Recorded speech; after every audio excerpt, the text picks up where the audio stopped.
Hello everyone, and welcome back to yet another episode of How To Homebrew. My name is Kieran, and I'm resigned to be the forever DM here with the Dirty 20s. It's been that way for the last 2 years, 7 months, 14 days, and 18 hours as of the uploading of this episode, and I have no hopes that I'll ever be freed. Send help. Today we're going to be talking about homebrewing entire classes for D&D 5e, something that I've been accustomed to doing during my time tinkering with the game, and something that has been displayed properly on our weekly streamed games of Icarius the Black Between the Stars. I developed a Spectrum Knight class, a riff on the Green Lantern Corps from DC Comics, well, all of the Lantern Corps, if you didn't catch that. Something that should have probably been evident the moment that the bird summoned a shotgun from thin air, but whatever. And today, we're going to be making another new class, and I'll be walking you through it, pointing out the various ways that I look for ideas, and balance myself against other established points in the game. So sit back and sit up, your posture's terrible, as we jump into today's episode of How to Homebrew Classes. So first, we think of what we want our class to be focused around. It's gotta be something unique, and something that could not possibly be a subclass for anything else that already exists.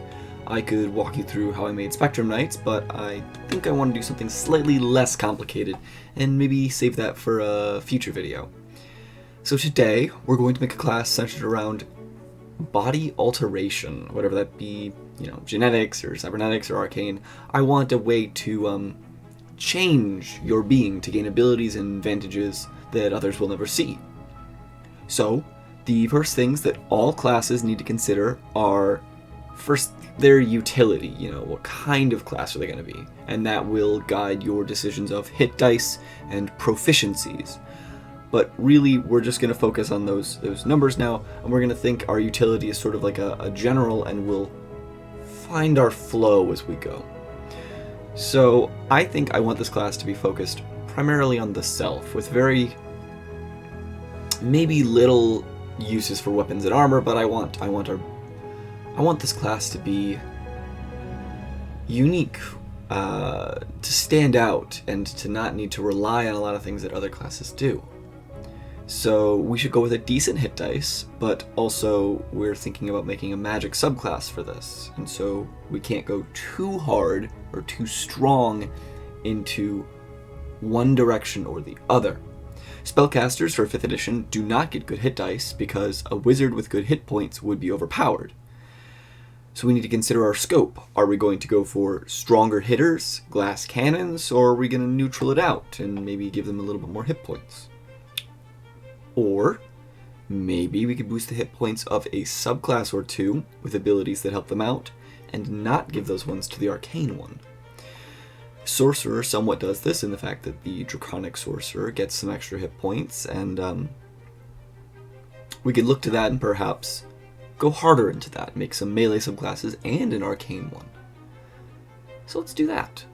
We're going to give this still unnamed class a D8 for its hit die. And after that, we're going to move on to the proficiencies. I want this class to be intelligence-based. We need more of those in the game. So that means that when determining our saving throw and skill proficiencies to get the class, we should look at the intelligence-based ones first. Let's give them intelligence and charisma saving throws, because not only are they smart, they know who they are. Their senses of identity and self are secured within their alterations. They make themselves who they want to be, regardless of what is considered normal. So for skills, with Tasha's out, we don't need to consider this too much, as it says that any skill proficiency can be exchanged for any other at character creation, or at least that's how I rule it. So we're going to give our class 3 choices from the following list, but really it's any 3. So Arcana, Deception, History, Investigation, Perception, Persuasion, and Survival are what I'm going to set, but when you make your class, you can choose just any random assortment of skills and set a number, usually 2 or 3, and allow your players to choose what they want from that list, or from all of them. And after all of that, I think I've finally come up with a name for this class. The Deviant. And a rough description, as framing them out will give me a lot of good ideas, and I think sort of once you figure out the ground level for what kind of class you want to make, you can start thinking of the flavor, and once you think of the flavor, you can start thinking of ideas for abilities and imagining stronger and stronger characters and what they're able to do. So let's begin by framing our deviant. You've always felt different, like you were in a body that wasn't your own.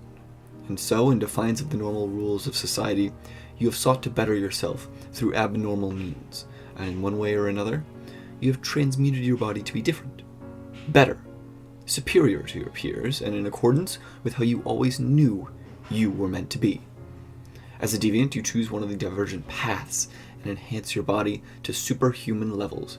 You can gain strength, speed, reflexes, all unknown by others of your race, as well as the ire of those who despise the abnormal. Now back to proficiencies. We have to determine our armor, weapon, and tool proficiencies as well. So, like the hit points thing, I think I'm going to give this base class a light armor and simple weapon proficiency set. And for tools, let's go with alchemist supplies and tinker's tools, as you are known to be a working mind. And then we can leave it at that. Subclasses could get more, and we're just sort of setting the ground floor for what everyone gets. And that's where we're going to leave it. Starting equipment. The last thing to do before properly starting on the level 1 abilities for the class is the last thing we have.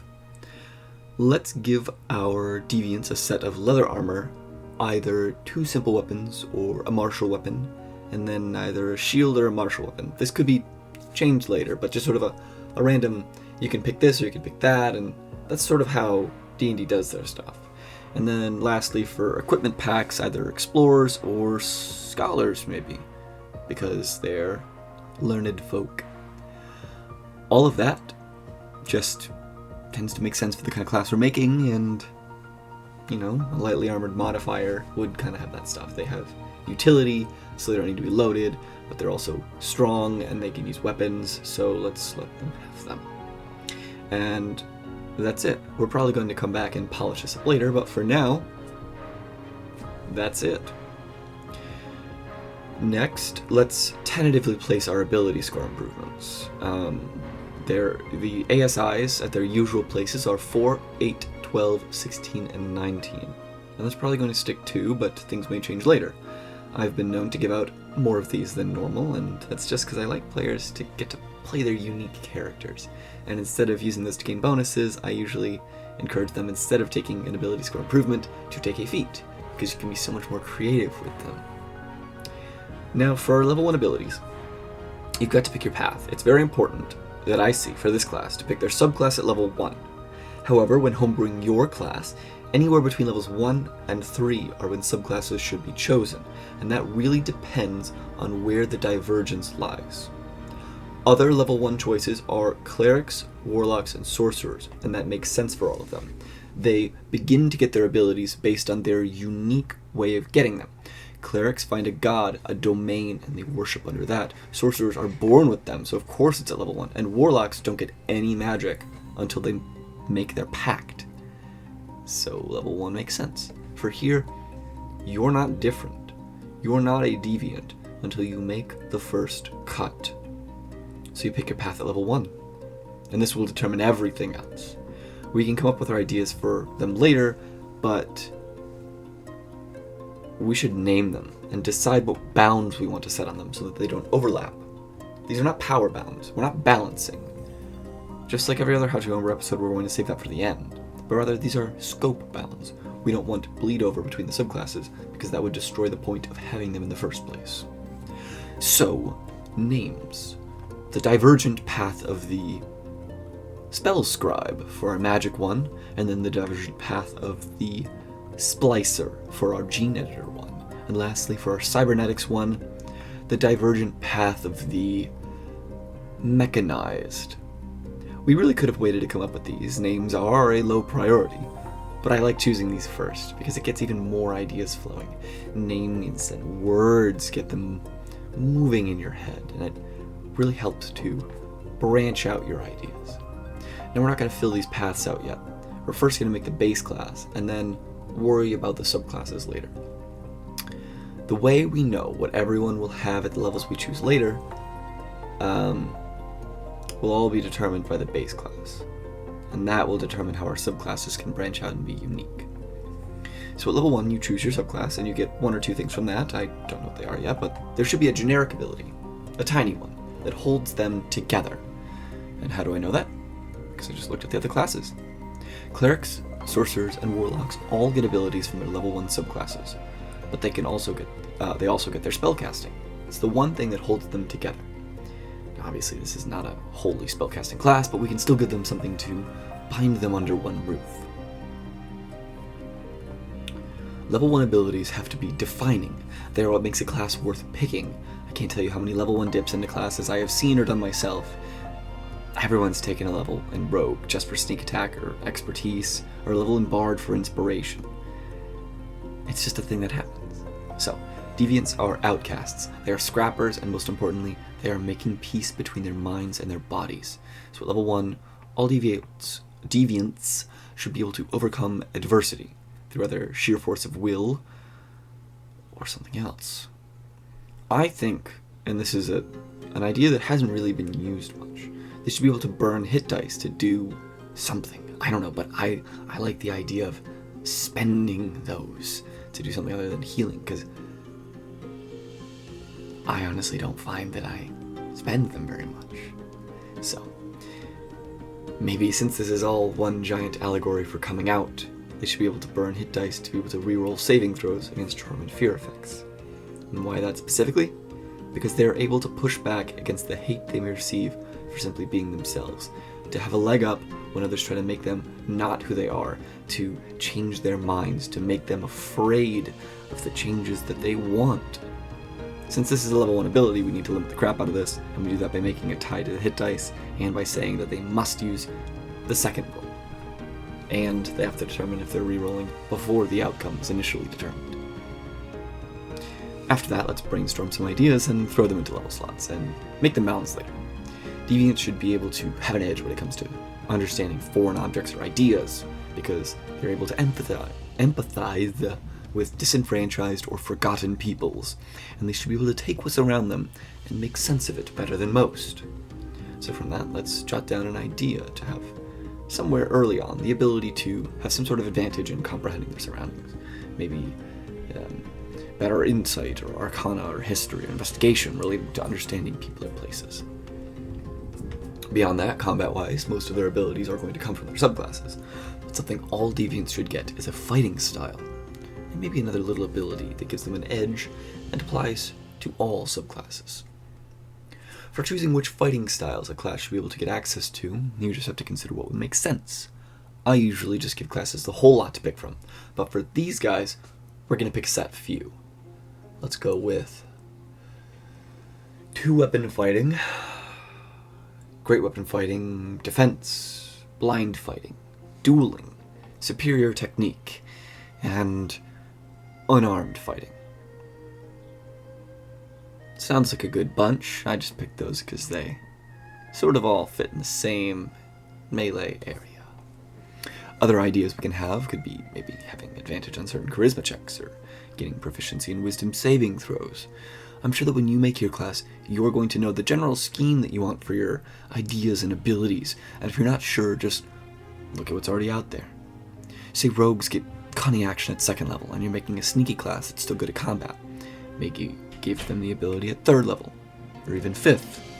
Extra attack should be given around level 5, but some subclasses get it at 6.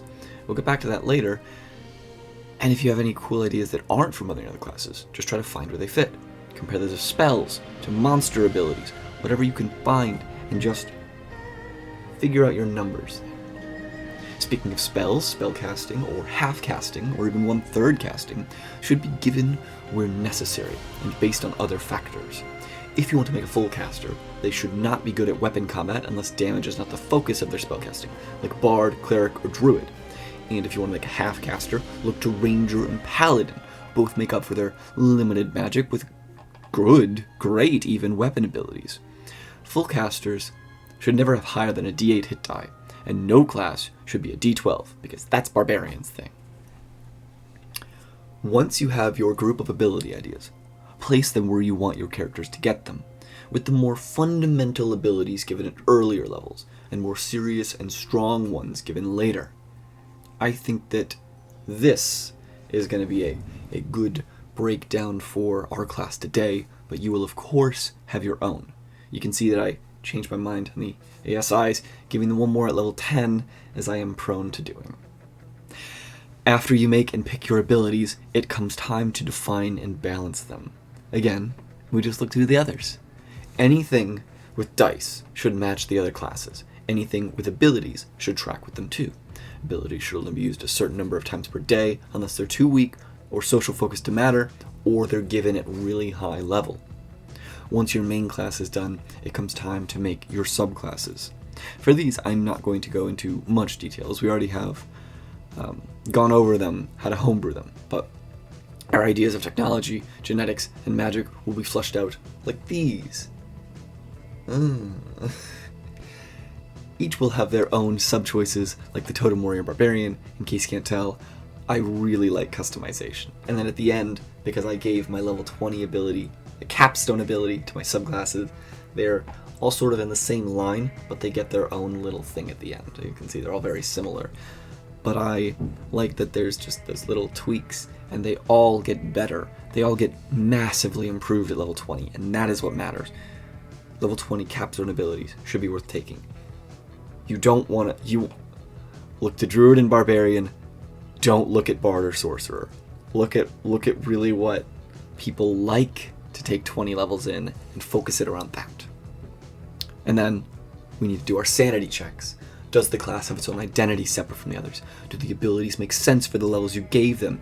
And do they make sense for the story that you're trying to tell with this class? Do the subclasses carve their own niches? And do they make sense? If all of your answers are yes, then you've homebrewed a class. Final notes, deciding multi-class requirements and benefits. For this one, we're basing it on intelligence, so intelligence of 13, because 13 is just the number. And then let's go with armor and weapon proficiencies. Let's just match them, as well as the tool ones. No extra skills, some classes do that, not this one, they get enough. And now, we're done. I hope you've enjoyed this week's episode of How to Homebrew. Be sure to join me next time as I go over to How to Homebrew Races. And if you missed it, last time we went over how to homebrew magic items. So watch that if you haven't already. Thank you all for watching, and I hope you all have a good day. Bye.